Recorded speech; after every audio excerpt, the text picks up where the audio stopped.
Section 3, what brings me into hospital? I'm sure all of you pregnant mums out there would agree that you're very familiar with the information given to you by your community midwives, that if you're worried about anything at all, the number to call is triage.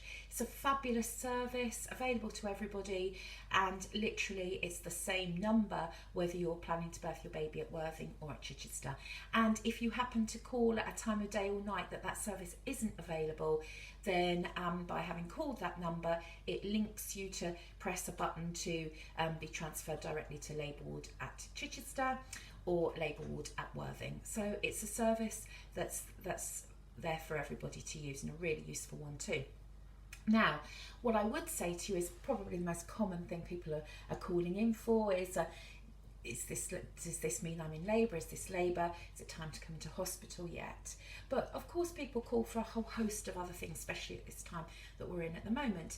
But if you do call in to speak to them, there's a whole range of things, as I say, that people call in to ask about. So what I've got here is some cards that we use at the one-day classes that just take us through some of the things that people might be coming into hospital for. So some of them are directly related to labour. That means yes, you need to come now. Some of them mean that maybe you don't need to come now, that you can be at home still, and it's not quite time yet. Or maybe some are nothing to do with labour at all, but are things that we can help you with, or we might even need to see you about. So I'll just go through them with you, and hopefully you find it a bit helpful. So first card I've got is, people will say, is the baby due?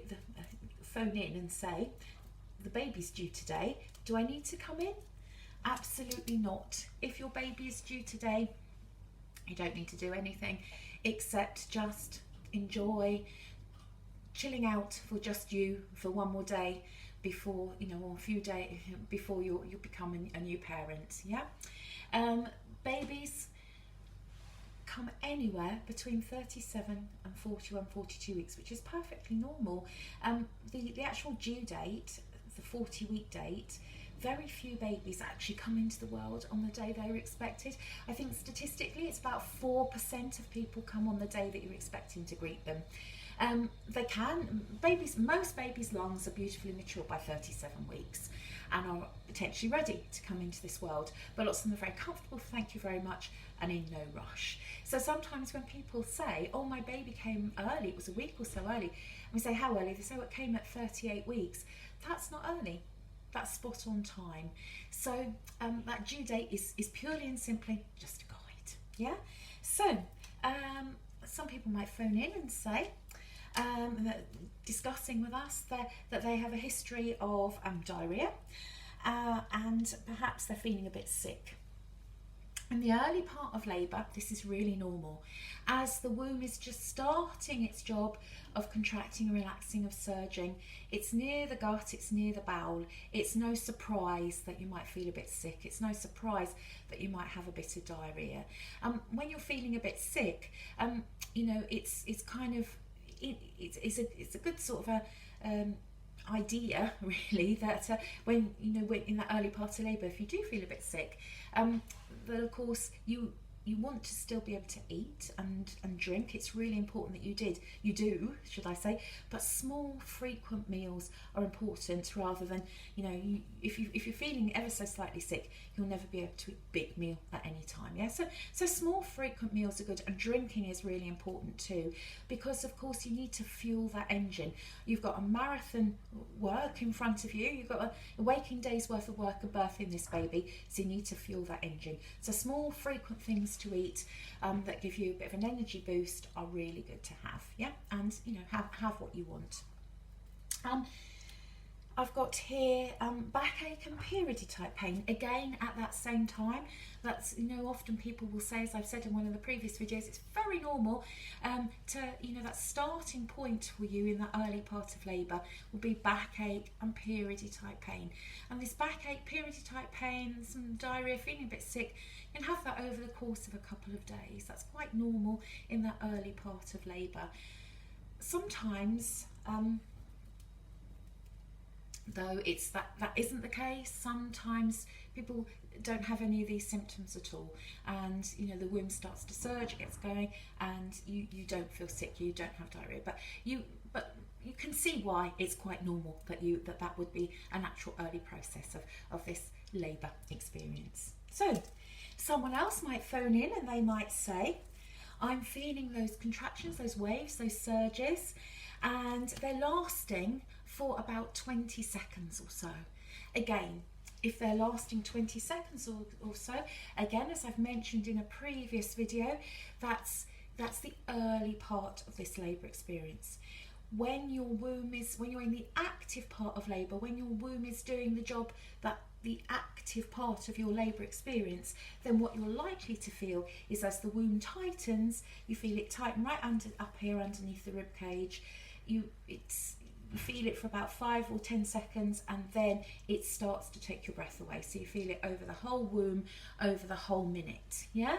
But in those early days when the body's preparing to go into labour, you often feel backache and periody type pain, and then accompanying that is that start of that wave sensation, that wave feeling down in the groin, that the contraction beginning, that sort of 20 seconds as the womb is just tightening and relaxing, but you often feel it low down. Remember I said in the previous video, it feels like a knot being pulled tighter and released, a belt being pulled tighter and released. So it's very normal, you know, to feel that, and those low down tightenings, contractions lasting 20 seconds or so are the early days. And in the video to follow it in a while, when we're looking at coping skills and pain relief, we'll look at the coping skills and pain relief you might use at home, as well as the more formal ones in the hospital. So we'll be dealing with what you should be doing when you're feeling that backache and periody type pain.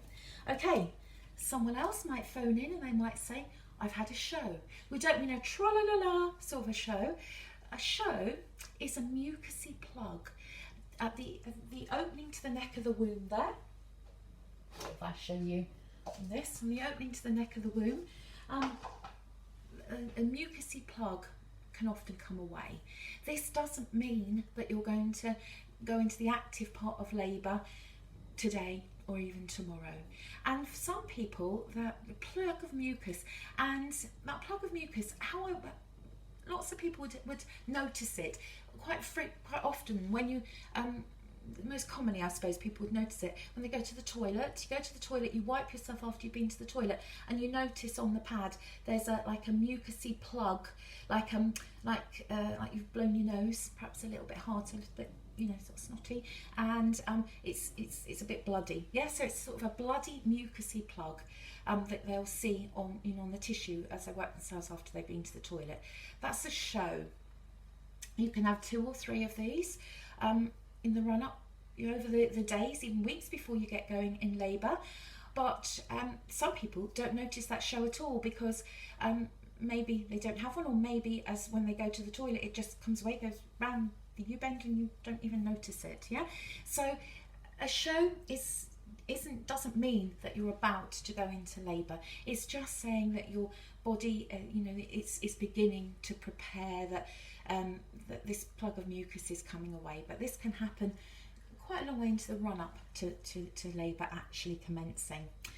Not to be confused with a fresh blood loss.